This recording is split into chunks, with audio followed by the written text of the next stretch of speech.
أعوذ بالله من الشيطان الرجيم بسم الله الرحمن الرحيم قاف والقرآن المجيد بل عجبوا أن جاءهم منذر منهم فقال الكافرون هذا شيء عجيب أإذا متنا وكنا ترابا ذلك رجع بعيد قد علمنا ما تنقص الأرض منهم وعندنا كتاب حفيظ بل كذبوا بالحق لما جاءهم فهم في أمر مريج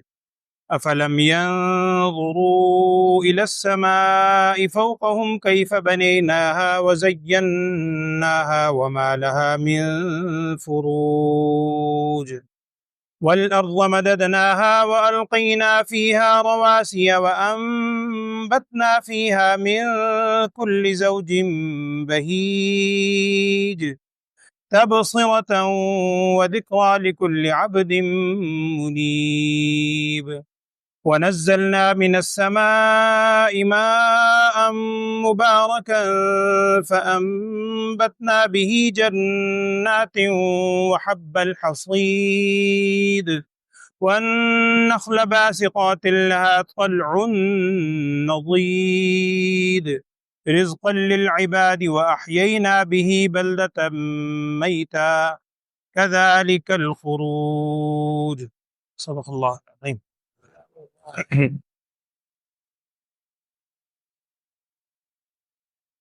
بسم اللہ الرحمن الرحیم سورہ قاف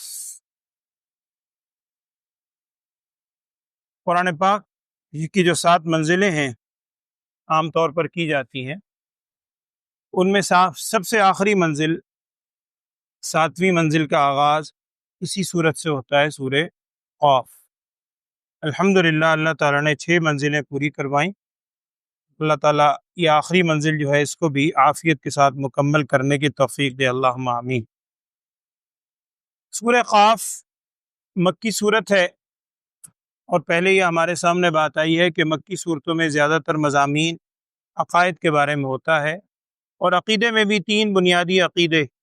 توحید ہے، رسالت ہے، آخرت ہے۔ آج جو آپ نے آیات سنی ہیں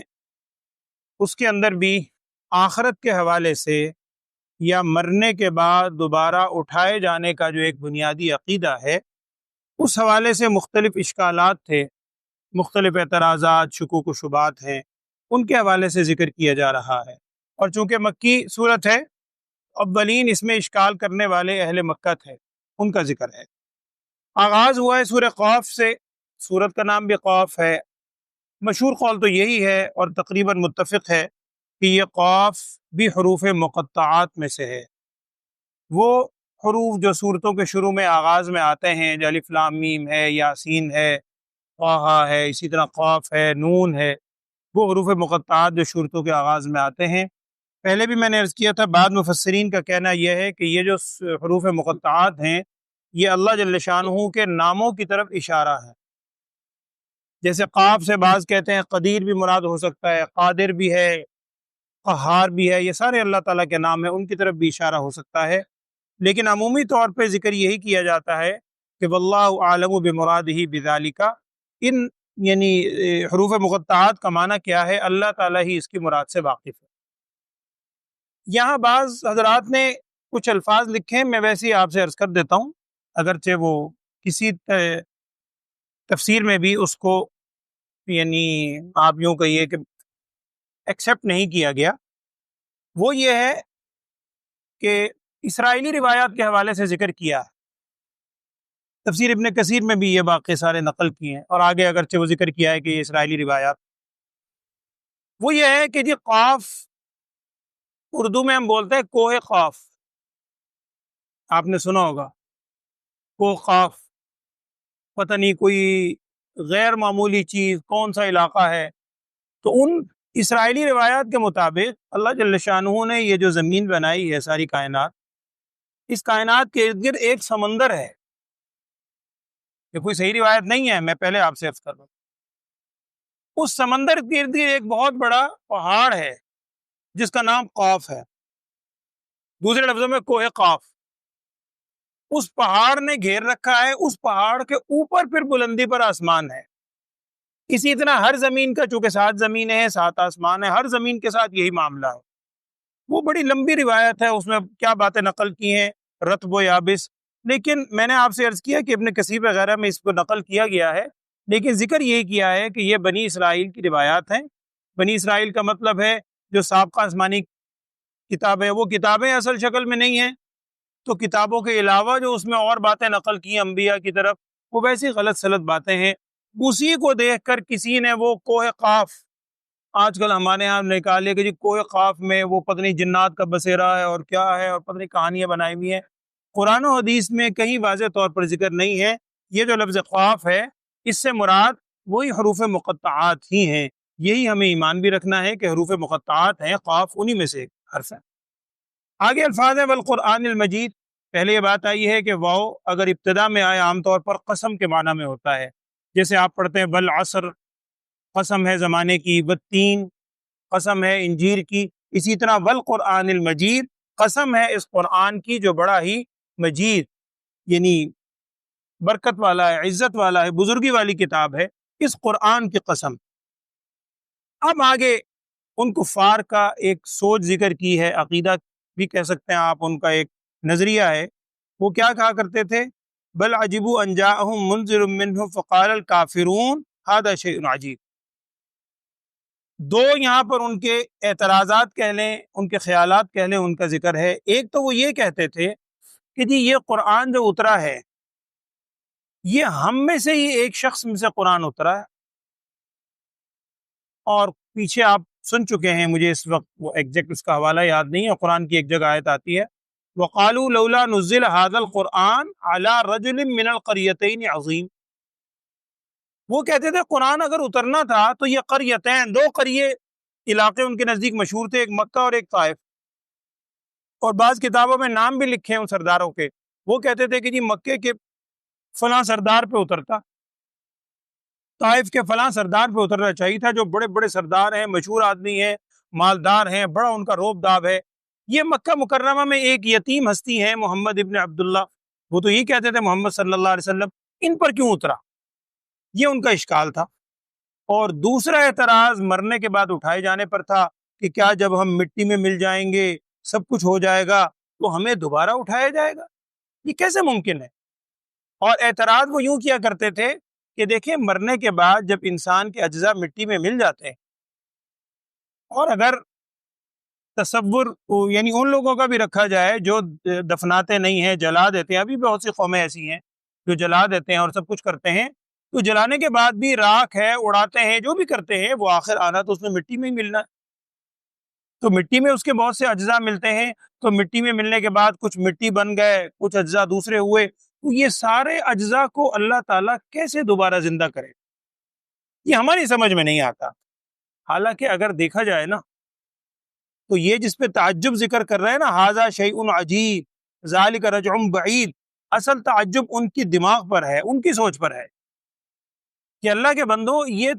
آپ یہ دیکھیں کہ اس کی نسبت کس کی طرف ہے؟ نسبت اللہ جل شانہ کی طرف۔ اللہ کی ذات تو وہ ہے جس نے تمہیں اس وقت بنایا جب تمہارا وجود ہی نہیں تھا، تو عدم سے وجود میں لانا تو زیادہ مشکل ہے۔ ایک چیز کے اجزاء ہی نہیں ہیں، آپ کے پاس مٹیریل ہی نہیں ہے، بغیر مٹیریل کے کسی چیز کو بنا دینا اصل کمال تو وہ ہے۔ جس اللہ نے بغیر اجزاء کے بنا دیا، اس کے لیے ان کو جوڑ کے دوبارہ بنانا کیا مشکل ہے؟ اور وہ اللہ جو زمین کا بھی خالق ہے، مٹی کا بھی خالق ہے، تمام کائنات کا خالق ہے، اس کے لیے دوبارہ پیدا کرنا بھلا کیا مشکل ہے؟ اور احادیث میں ایک واقعہ آتا ہے، سیاہ ستہ کی حدیث ہے، اس کا مفہوم ہے بنی اسرائیل میں ایک شخص تھا، اور بعض تو کہتے ہیں کہ وہ کفن چور تھا،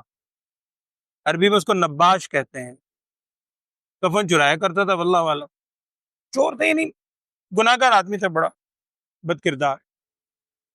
جب مرنے لگا تو بہرحال کافر مشرک نہیں تھا، یہود یا جو بھی ان کی کتاب تھی اس کو ماننے والا تھا، اس نے اپنی اولاد کو جمع کیا اور اولاد سے پوچھا کہ بھئی تم میرے بارے میں کیا خیال کرتے ہو، میں نے تمہاری بڑی خدمت کی، اور ساری باتیں وہ طویل آدھی اس کا مفہوم عرض کر رہا ہوں، شاید الفاظ مختلف ہوں، اللہ معاف کرے۔ ساری باتیں کرنے کو اس نے کہا کہ دیکھو میری تمہیں ایک نصیحت ہے، پہلے سب وعدہ لو، سب سے وعدہ دلوایا اولاد سے کہ میرے مرنے کے بعد نا تم نے میرے اس کو یعنی جسم کو جلا دینا، حالانکہ ان کی مذہب یہ جو بھی عقیدہ تھا اس میں جلایا نہیں جاتا تھا، دفنایا جاتا تھا، میرے جسم کو جلا دینا ہے، اور جلانے کے بعد جو راکھ ہوگی نا اس کی،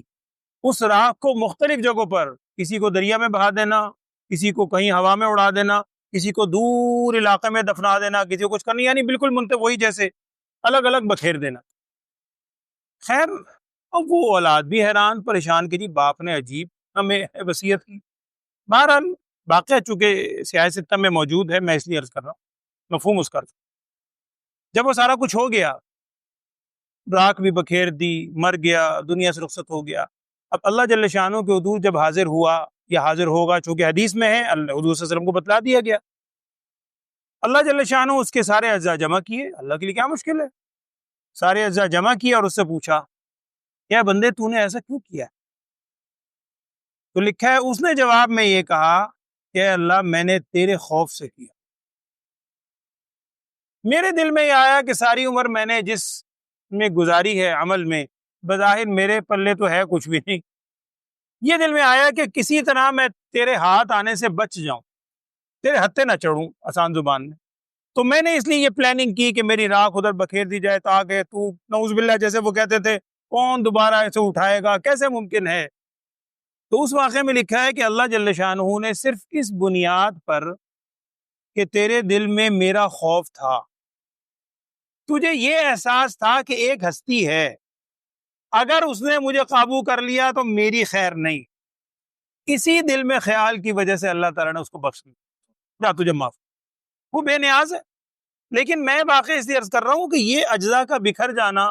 یہ ہو جانا اللہ تعالیٰ کے لیے بھلا کیا مشکل ہے، یہی کفار کہتے تھے، ابتدائی آیات میں یہی ہے کہ بل عجبوا ان جاءہم منذر منہم، بلکہ وہ تعجب کرتے ہیں اس بات پہ کہ منذر منہم، ایک ڈرانے والا آیا انہی میں سے، کہا کرتے تھے ہمارے قبیلے میں سے آیا ہے، حالانکہ اگر فرشتے کو اللہ بھیجتا یا عربوں میں کوئی عجمی آتا، اہل عرب میں کوئی افریقہ کا کوئی شخص آتا دوسرے علاقے کا، پھر تو تعجب کی بات تھی، یار یہ غیر بندہ ہے، اسے ہمارے علاقے کا کیا پتا، ہمارے دستور کا کیا پتا، ہمارے جو رسوم و رواج ہیں اس کو تو ان کا علم نہیں ہے، انہی میں سے اللہ تعالیٰ نے بھیجا، جو انہی میں سے ہیں، ساری عمر انہی میں گزاری۔ قرآن میں دوسری جگہ ہے فقط لبثت فیکم عمرا من قبلی، میں نے تمہارے درمیان ساری عمر گزاری ہے، اور کوئی انگلی اٹھا کر اشارہ کر کے بھی آپ صلی اللہ علیہ وسلم پر ایک چیز کے حوالے سے کوئی برائی ثابت نہیں کر سکا، سب کہتے تھے سب سے زیادہ امین، سب سے زیادہ امانتدار، ہم نے ایسی ہستی دیکھی نہیں۔ تو کمال تو یہی ہے کہ انہی میں سے بھیجا، اور پھر جب انہوں نے سچائی کی بات کی اب ماننے کو تیار نہیں۔ فقال الکافرون، کافر یہ کہا کرتے تھے ھذا شیء عجیب، یہ تو بڑی عجیب بات ہے کہ جی ہم میں سے ایک بندہ آ گیا، عجیب کہاں سے ہے؟ اور دوسری بات کیا، اذا متنا وکنا ترابا، جب ہم مر جائیں گے اور مٹی ہو جائیں گے تو یہ جو دوبارہ اٹھائے جانا، رجوع کرنا، بعید، یہ تو بہت دور کی بات ہے، یہ ہماری عقل میں نہیں آتی۔ اور وہی جو ان کا اعتراض تھا کہ زمین میں اجزاء مل جائیں گے، اللہ تعالیٰ کیا فرما رہے ہیں؟ خالق ہے ہر چیز کا، فرما رہا ہے قد علمنا، ہم جانتے ہیں، ما تنقص الارض منہم،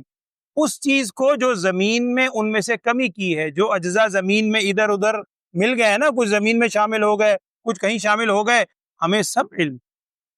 اور انسان کی ایک سوچ ہے، اب بھی ہے، اس وقت بھی تھی، انسان کہتا ہے کہ یار جو بات ذہن میں ہے نا اس میں بھول چوک ہو سکتی ہے، لیکن جب بات لکھ لی جائے نا، قرآن نے بھی کہا ہے کہ جو معاملات اس کو لکھ لیا کرو تاکہ لکھ کر وہ بات محفوظ ہو جاتی ہے۔ آج کل بھی کہا جاتا ہے ہر چیز کی ڈاکومنٹیشن کرو جناب، بلکہ آئی ایس او کے نام سے، جو آئی ایس او نام اپنے 9000 تھی، اس کے بعد اور بڑھتی گئی، اس میں سارا آپ اٹھا کے دیکھیں یہی سارا ان کا سیٹ اپ ہے۔ اور مجھے یاد ہے میں کسی ایک ادارے میں جایا کرتا تھا، بہت پرانی بات ہے، 10-15 سال پرانی، اس وقت آئی ایس او نیا نیا آیا تھا، کوئی ادارے والے آئے میرے پاس، آتے تھے پڑھنے کے لیے، بڑے سینئر حضرات تھے، انہوں نے کہا حافظ صاحب ہم نے ایک دن کلاس میں کچھ حضرات نہیں آئے سینئر، میں نے پوچھا، کہنے لگے جی ہماری ایک بڑی اہم میٹنگ تھی ISO کے نام سے۔ میں نے کہا جی کیا ہے ISO؟ کہنے لگے ISO 9000 وہ باہر سے ایک چیز آئی ہے، وہ تنظیم، ہم ہر چیز کو ڈاکومنٹیشن کرتے ہیں، اگر اس کے سرٹیفکیٹ ہمیں مل جائے تو ہماری بڑی ورتھ ہوتی ہے، بڑا نام ہوتا ہے ہماری کمپنی کا، یہ ہے ہمیں ISO کو سرٹیفکیٹ ملا ہوا ہے، ہم نے ہر چیز ان کے سسٹم کے مطابق کر دی ہے۔ خیر میں نے کہا جی مجھے تو نہیں پتا بھل ISO میں ہوتا کیا ہے، وہ کیا چیز ہے، کون سا سرٹیفکیٹ ہے، کیا سکھاتے ہیں آپ کو ٹریننگ میں؟ انہوں نے 2-4 باتیں بتائیں، کہنے لگے جی یہ ہے کہ ہر چیز لکھا کرو، وقت پر آیا کرو، اور دیکھو ایمانداری سے کام کرو، جھوٹ نہ بولو۔ میں ہنس پڑا، میں نے کہا یہ تو ساری چیزیں ہمیں 1400 سال پہلے بتا دی گئی، اس میں ISO کا کیا کمال ہے؟ میں نے کہا ساری چیزیں وہی ہیں جو قرآن و حدیث میں نبی صلی اللہ علیہ وسلم شروع میں بتا دی۔ اچھا وہ بھی سمجھتے تو ہر چیز کو، ان میں سے ایک دو صاحب مجھے اب بھی یاد ہے بڑا چونکے اور کہنے لگے حافظ صاحب واقعی ہمارا تو کبھی ذہن گیا ہی نہیں، ہمارے ذہن میں غلامانہ بات اتنی ہے کہ اگر اوپر سے تھپا لگ کے آ جائے باہر سے یورپ سے، پھر تو ہم کہتے ہیں واہ واہ واہ کیا زبردست چیز ہے، اور وہی چیز اگر قرآن و حدیث میں آئے ہم کہتے ہیں یہ تو اس دور کی اس زمانے کی باتیں ہیں۔ تو یہ وہی چیز ہے، وہ کہا کرتے تھے کہ ماتن، میں عرض کر رہا ہوں کہ لکھی اگر کوئی چیز جائے تو زیادہ محفوظ ہو جاتی ہے۔ قرآن نے یہ بھی کہا، اللہ تعالیٰ فرما رہے ہیں ہمیں علم ہے جو زمین میں ان میں سے کمی ہوگی، اور وعندنا کتاب حفیظ، ہمارے پاس ایک کتاب میں بھی یہ لکھا ہوا محفوظ ہے۔ اگر تم اسی پہ یقین رکھتے ہو لکھے ہوئے پہ تو لکھا ہوا بھی محفوظ ہے، اور اکثر اہل علم کے نزدیک اس سے مراد لوح محفوظ ہی ہے کہ لوح محفوظ میں ہر چیز اللہ نے پہلے محفوظ کر رکھی۔ بل کذبوا، اچھا اگلی آیت میں یہ ہے کہ ان کی حماقت یا شک صرف اس پر نہیں ہے، یہ صرف مرنے کے بعد اٹھائے جانے کو نہیں جھٹلاتے، بلکہ اس سے بڑھ کر کیا ہے، بل کذبوا بالحق لما جاءہم، جو حق آپ کے پاس آیا ہے یہ تو حق کو بھی جھٹلا دیتے ہیں، اور چونکہ جھٹلانے کی دلیل تو کوئی سمجھ میں آتی نہیں، کیفیت ان کی کیا ہے، فہم فی امر مریج،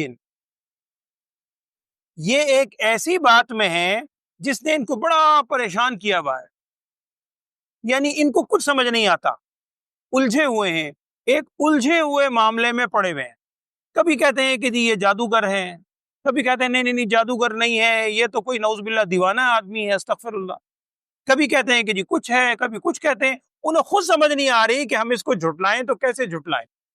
تو وہ تو حق کو بھی جھٹلاتے ہیں، اور وہ ایک ایسے معاملے میں ہے جو بڑا الجھا ہوا ہے، جس میں ذہن میں ان کو سمجھ ہی نہیں آ رہی۔ افلم ينظروا الى، اب یہاں سے مرنے کے بعد جو اٹھائے جانے کے مزید دلائل کے ذریعے سمجھایا جا رہا ہے، انسان ہر وقت سوچتا ہے کیا وہ دیکھتے نہیں ہیں آسمان کی طرف جو ان کے اوپر ہے، اپنے اوپر آسمان کی طرف نہیں دیکھتے، کیف بنیناها وزیناها وما لها من فروج، کیسے ہم نے آسمان کو بنایا، کیسے اسے مزین کیا، اور وما لها من فروج، اس میں کوئی وہ دراز، درزیں، دراڑیں، کوئی بیچ میں یعنی اسپیس دیکھ لیں،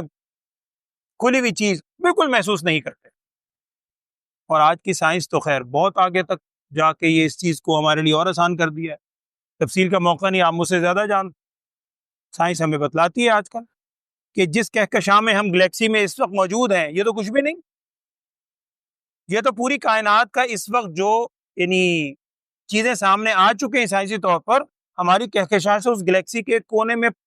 پڑا ہوا چھوٹا سا حصہ ہے، اس کے علاوہ ہزار ہاں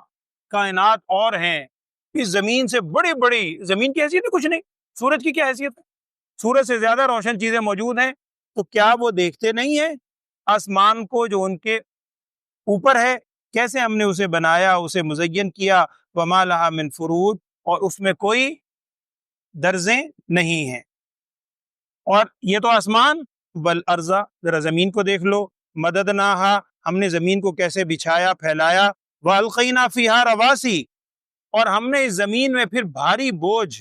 بڑے بڑے پہاڑ زمین میں رکھ دیے، وانبتنا فیہا، اور ہم نے زمین سے اگایا من کل زوج بہیج، ہر قسم کی تر و تازہ چیزیں زمین سے اگ رہی ہیں، یہ ساری چیزیں کیوں کی، تبصرتاً و ذکرا، دیکھنے کے لیے اور نصیحت حاصل کرنے کے لیے، لیکن کس کے لیے، لکل عبد منیب، ہر اس شخص کے لیے جو رجوع کرنے والا ہو، جو لوٹنے والا ہو، جو اللہ تعالیٰ کی طرف لوٹنے کی امید رکھتا ہے، جس کے دل میں حق تک پہنچنے کی سوچ ہے، حق تک جانے کی اس کے دل میں تمنا ہے، رجوع کرتا ہے، اس کے لیے بہت بڑی اس کے اندر نشانی ہے۔ اور کیا نشانی ہے؟ وَنَزَّلْنَا مِنَ السَّمَاءِ مَاءً مُبَارَكًا، ہم نے آسمان سے بابرکت پانی اتارا، فَأَنبَتْنَا بِهِ جَنَّاتٍ وَحَبَّ الْحَصِيدِ، اور اس پانی کے ذریعے سے ہم نے اگائے باغات بھی، وحب الحصید، اور دانے اگائے حصید، جو ایسی کھیتیوں کے ہیں جو کھیتیاں کٹی ہوئی پڑی ہیں، اس کے دانے ہم نے اگائے۔ اور اس کے علاوہ وَالنَّخْلَ، کھجوروں کے درخت بھی ہیں، باسقات، بڑے لمبے لمبے، لہا طلع نضید،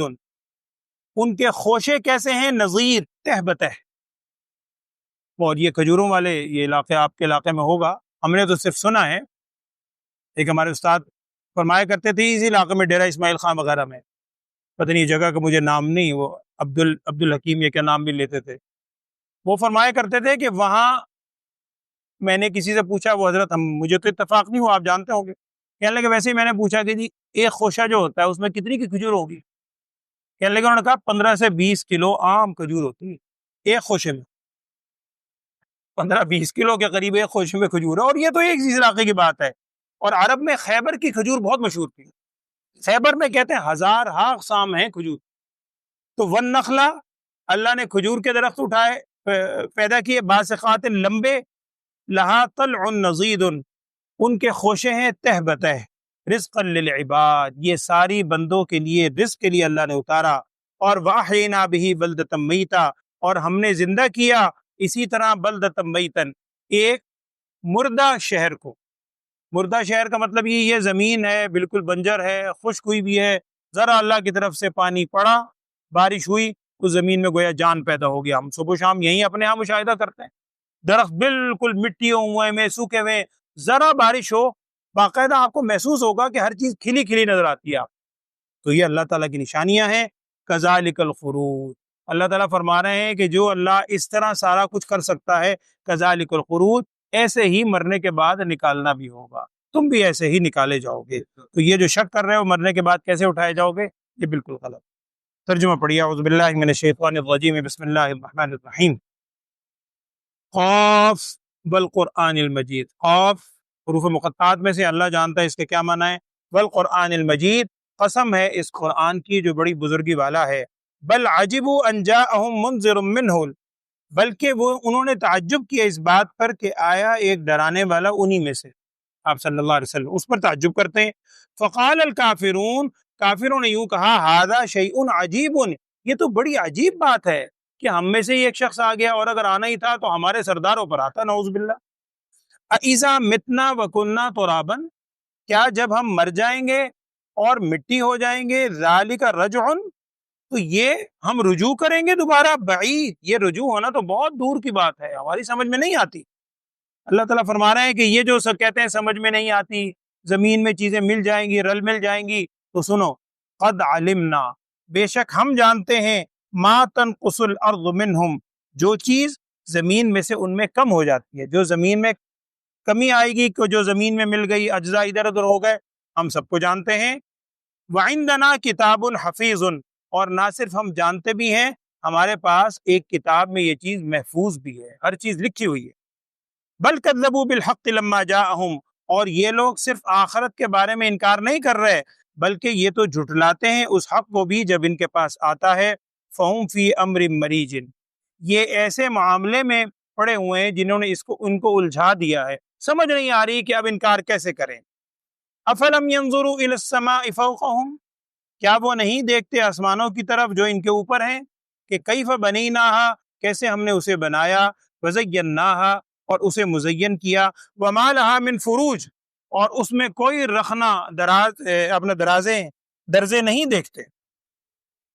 والارض مددناہا، اور زمین کو ہم نے پھیلایا، والقینا فیہا رواسی، اور ہم نے ڈال دیے زمین کے اندر بڑے بڑے پہاڑ، وانبتنا فیہا من کل زوج بہیج، اور ہم نے اگائے اس زمین میں من کل زوج بہیج، ہر قسم کی تر و تازہ چیزیں۔ تبصرتاً، یہ سارے کام کس کے لیے ہیں؟ دیکھنے کے لیے، وذکرہ، اور نصیحت حاصل کرنے کے لیے، لکل عبد منیب، ہر اس بندے کے لیے جو رجوع کرنے والا ہو اللہ کی طرف۔ وَنَزَّلْنَا مِنَ السَّمَاءِ مَاءً مُبَارَكًا، اور ہم نے اتارا آسمان سے بابرکت پانی، فَأَنبَتْنَا بِهِ، پھر ہم نے اس پانی کے ذریعے سے اگایا جنات، باغات بھی، وَحَبَّ الْحَصِيدِ، اور دانے بھی، کٹی ہوئی کھیتیوں، وَالنَّخْلَ بَاسِقَاتٍ، اور ہم نے کھجوروں کے درخت بنائے، باسقاتن جو بڑے لمبے لمبے ہیں، لہا طلع نضید، ان کے خوشے ہیں تہ بتہ، ایک کے اوپر تہ لگی ہوئی ہے، رزقا للعباد، یہ ساری چیزیں بندوں کے رزق کے لیے اتاری، وَأَحْيَيْنَا بِهِ بَلْدَةً مَيْتًا، اور ہم نے زندہ کیا اس کے ساتھ ایک مردہ شہر کو، مردہ زمین ہوتی ہے اللہ تعالیٰ اس میں جان پیدا کر دیتا ہے، کذالک الخروج، اسی طرح نکلنا ہوگا، اسی طرح انسان کو بھی دوبارہ اللہ اٹھائے گا۔ ابھی وقت ہے، ابھی ہم اس چیز کی طرف سوچیں، اللہ کو جواب دینا ہے، اللہ تعالیٰ کے حضور حاضری دینی ہے، لہذا معاملات کے حوالے سے ایک دوسرے کے حقوق کی ادائیگی کی فکر کریں اور اللہ کے حضور سچی توبہ کریں، اللہ تعالیٰ عمل کی توفیق دے، اللہم آمین۔ الحمد للہ رب العالمین، اللہم صلی علی سیدنا و مولانا محمد وعلی آل سیدنا و مولانا محمد وبارک وسلم ثم صلی علیہ۔ یا اللہ ہم سب کے گناہوں کو معاف فرما، خطاؤں سے درگزر فرما، ہم سب کو فکر آخرت نصیب فرما، ہم سب کو آخرت کی تیاری کی توفیق عطا فرما، ہم سب کو یا اللہ ایک اور نیک ہونے کی توفیق عطا فرما، ہر عمل میں نبی صلی اللہ علیہ وسلم کی سچی محبت اور کامل تابعداری ہم سب کو نصیب فرما۔ ہر قسم کے یا اللہ جو بھی بیماریاں ہیں، جو بیمار ہیں تو جانتا ہے، تمام بیماروں کو صحت والی، سلامتی والی زندگی عطا فرما، ہر قسم کی جسمانی روحانی بیماریوں سے ہم سب کو محفوظ فرما، ہم سب پر اور پوری امت مسلمہ پر کرم والا، عافیت والا، سلامتی والا معاملہ فرما۔ وصلی اللہ تعالی علی خیر خلقہ سیدنا و مولانا محمد وعلی آلہ و اصحابہ اجمعین، آمین برحمتک یا